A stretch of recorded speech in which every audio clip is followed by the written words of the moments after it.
बांग्लादेश में चुनावी नतीजों पर बात करने के लिए हमारे सहयोगी शोएब रजा इस वक्त हमारे साथ जुड़ चुके हैं। शोएब, आपने बांग्लादेश के चुनाव से पहले बांग्लादेश से रिपोर्टिंग की थी, वहां से एक एक तस्वीर भारत और भारत के दर्शकों तक पहुंचाई थी। कई संसदीय क्षेत्रों को आपने कवर किया था, वहां की ग्राउंड रिपोर्ट हमने देखी। अब चूंकि चुनाव हो चुके हैं तो आप बताएं कि क्या चुनाव से पहले और चुनाव के बाद वहां किस तरह की लहर दिख रही थी और क्या वही लहर अभी भी बरकरार है बीएनपी वाली? देखिए, इस चुनाव के जो नतीजे हैं इसमें कई तरह के जो फैक्टर है वो नजर आ रहे हैं। हालांकि पहले से भी इसका अंदाजा था। युवा, महिला, हिंदू, अल्पसंख्यक, ये तीनों ही फैक्टर है बीएनपी की जीत में सबसे बड़े, जिन्होंने पूरी तरीके से अपना जो वोट है बीएनपी को दिया है। इसके अलावा अवामी लीग का वहां बैन होना, यानी कि अवामी लीग ने चुनाव ही नहीं लड़ा और उसका भी पूरा जो वोट है वो बीएनपी को गया।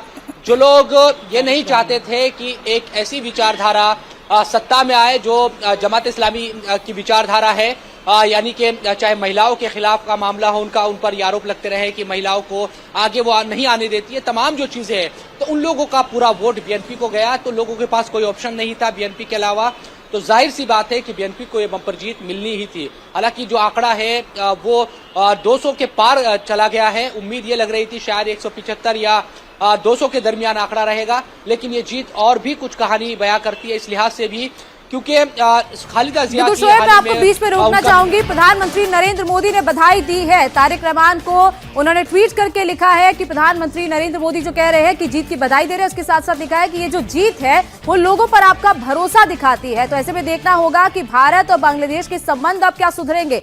तारिक रहमान अब प्रधानमंत्री बनने वाले हैं, ऐसे में प्रधानमंत्री मोदी ने जो उनको बधाई दी है, क्या इसके बाद दोनों देशों के संबंध सुधरेंगे? क्योंकि जिस तरीके से हालात बांग्लादेश और भारत के बीच में चल रहे थे, कोई अच्छी खबरें वहां से नहीं आ रही थी भारत के तौर पर, लेकिन अब क्या ये रिश्ते सुधरने वाले हैं, ये भी अब देखना होगा। क्योंकि शेख हसीना भारत में पहले ही पनाह ले चुकी हैं और उसके बाद जिस तरीके से यूनुस सरकार वहां पर चल रही थी, उनकी जिस तरीके से राजनीति वहां पर हो रही थी, भारत के लिए एक अच्छा संकेत बिल्कुल भी नहीं था। लेकिन अब तारिक रहमान से मिले भी थे एस जयशंकर जाकर उनकी माता के निधन पर, और अब देखना होगा कि भारत के लिए बांग्लादेश किस तरीके का रुख अपनाता है, किस तरीके से दोनों के रिश्तों में सुधार होता है। शोएब लगातार हमारे साथ बने हुए हैं। शोएब, देखिए, भारत से भी बधाई संदेश पहुंच चुका है बांग्लादेश और वहां के अब जो कुछ ही दिनों बाद प्रधानमंत्री नियुक्त किए जाएंगे। ये वो ट्वीट प्रधानमंत्री नरेंद्र मोदी का हम दिखा रहे हैं जो उन्होंने तारिक रहमान को लिखा है। प्रधानमंत्री ने लिखा कि I convey my warm congratulations to mister Tariq Rahman on leading BNP to a decisive victory in the parliamentary election in Bangladesh. This victory shows the thirst of the people of Bangladesh in your leadership. सीधे सीधे प्रधानमंत्री नरेंद्र मोदी तारिक रहमान के लिए कह रहे हैं कि जिस तरह से उनकी लीडरशिप है, उस लीडरशिप से बांग्लादेश के लोगों को बहुत उम्मीद है और उसी उम्मीद का जो भरोसा है वो बांग्लादेश की जनता ने तारिक रहमान पर ये भरोसा जताया है। शोएब लगातार हमारे साथ बने हुए हैं। शोएब, अब तारिक रहमान बांग्लादेश के प्रधानमंत्री बनते हैं तो ऐसे में भारत और बांग्लादेश के रिश्तों में क्या हम सुधार देख सकते हैं? भारत के लिए ये कितना फायदेमंद साबित होगा? देखिए, अगर इतिहास को हम देखते हैं 2001 में जब खालिदा जिया, जो तारिक रहमान की मां है, वो प्रधानमंत्री बनी थी, उस वक्त भारत के रिश्ते बहुत अच्छे नहीं थे और डील करने में बहुत ज्यादा परेशानी का सामना करना पड़ा था बांग्लादेश और भारत को।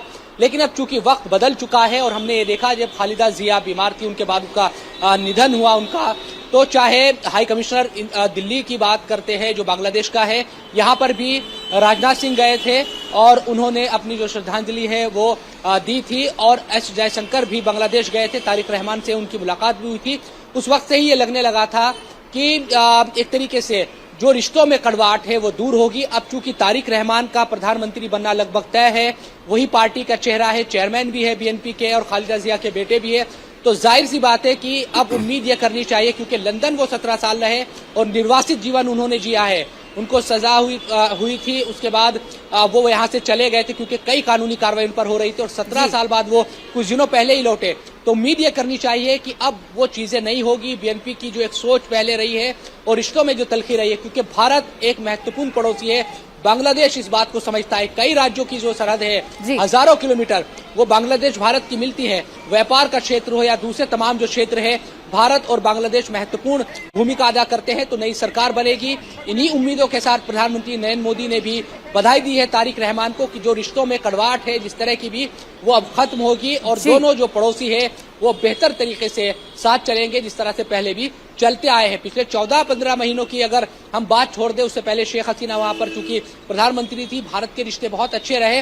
तो ये जो यूनुस सरकार का जो कार्यकाल रहा है, अंतरिम जो सरकार थी यूनुस की, तो यकीनन उस दौरान थोड़ा तलखी भी रही भारत और बांग्लादेश के रिश्ते में।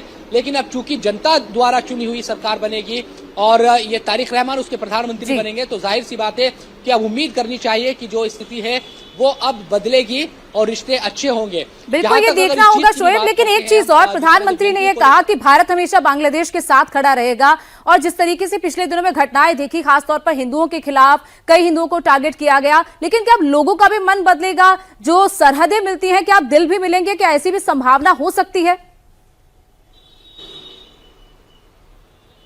देखिए, हमने पूरे चुनाव प्रचार के दौरान देखा कि बीएनपी की तरफ से और खासतौर पर तारिक रहमान की तरफ से भी उनके तकरीरें जो भाषण रहे चुनाव प्रचार में, उनको भी सुना तो वो यकीनन ये कहते नजर आए कि हर किसी का जो भी अधिकार है उसको सुनिश्चित किया जाएगा हमारी सरकार में।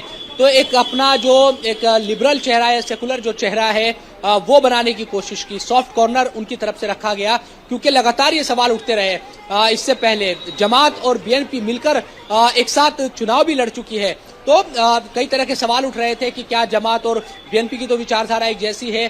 तो चुनाव के दौरान हम देखा कि तारिक रहमान उस छवि को बदलते दिखे थे। अब सरकार चूंकि बनने जा रही है, ये निर्धारित हो चला है, आंकड़ा उनके पक्ष में आ गया है, तो यकीनन इन तमाम चीजों को उनको दिखाना भी होगा। और अंतर्राष्ट्रीय बहुत सारे ऑब्जर्वर वहां पर गए हुए, कई देशों के, बहुत सारे देशों की मीडिया इस वक्त ढाका में है, बांग्लादेश के अलग अलग हिस्सों में है। तो तमाम लोग इन तमाम चीजों पर नजर भी रख रहे हैं, क्या वाकई जिन चीजों को लेकर प्रचार किया गया बांग्लादेश में चुनाव प्रचार के दौरान, बीएनपी ने जो तमाम चीजें कही, क्या वो तमाम चीजों पर अमल भी करती नजर आएगी। इसके अलावा जहां तक जनमत संग्रह की बात है, उसको भी सपोर्ट मिला है बांग्लादेश की जनता का। तो जो संवैधानिक सुधार की बात थी, जो जुलाई चार्टर में जिन बिंदुओं पर जो भी बातें लिखी गई है, उन तमाम चीजों को भी 180 दिनों के अंदर वो संवैधानिक ढांचों में जो भी बदलाव है वो किया जाएगा और उसके बाद चीजें आगे बढ़ेगी। बिल्कुल, तो 73% समर्थन जुलाई चार्टर को मिला है। संविधान सुधारों के प्रावधानों पर